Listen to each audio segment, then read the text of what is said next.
తన కూతురిని హత్య చేసిన నిందితులను కఠినంగా శిక్షించాలని రాష్ట్ర మానవ హక్కుల సంఘానికి ఓ తల్లి ఫిర్యాదు చేసింది. నల్గొండ జిల్లా మిర్యాలగూడకు చెందిన భారతమ్మ తన కూతురు ఝాన్సీ లక్ష్మిని హత్య చేసిన వారిపై పోలీసులకు ఫిర్యాదు చేస్తే పట్టించుకోవడం లేదని తెలిపింది. మిర్యాలగూడ రెడ్డి కాలనీకి చెందిన మునగల నాగరాజు అనే వ్యక్తి తన కూతురిని హత్య చేశారని కమిషన్ ఎదుట విన్నవించింది. పోలీసులకు ఫిర్యాదు చేసి 8 నెలలు గడుస్తున్నా ఇంకా పంచనామా పోస్టుమార్టం రిపోర్టులు ఇవ్వడం లేదన్నారు.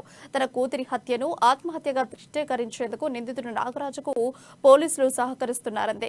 తమ ఫిర్యాదు పట్ల నిర్లక్ష్యం వహించిన పోలీసులపై శాఖపరమైన చర్యలు తీసుకోవాలని హెచ్చరించి విజ్ఞప్తి చేసింది.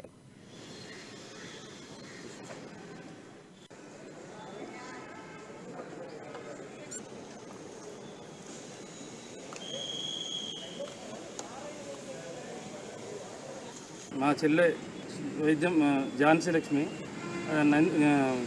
మునగాల నాగరాజు అనే వ్యక్తి మా చెల్లెకి డబ్బులు ఇవ్వాలి, డబ్బులు ఇస్తానని పిలిపించి హత్య చేయడం జరిగింది.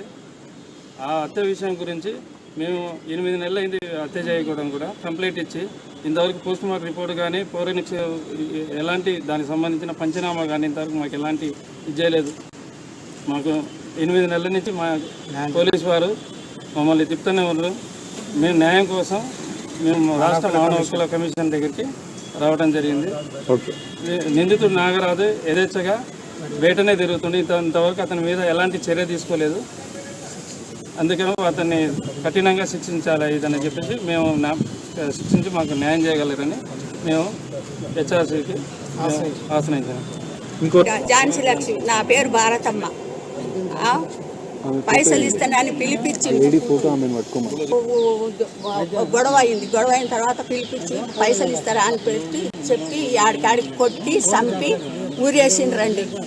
ఆడు 24 గంటలు బజార్లో మరి తిరుగుకుంటా మమ్మల్ని కాలర్ ఎగేసుకుంటా మీరేం చేస్తారు, నన్ను ఏం చేయలేరు, మీరు పోలీసులే నన్ను ఏం చేయలేదు, మీరేం చేస్తారు, మిమ్మల్ని కూడా అట్టనే చేస్తా అని బెదిరిస్తుండండి.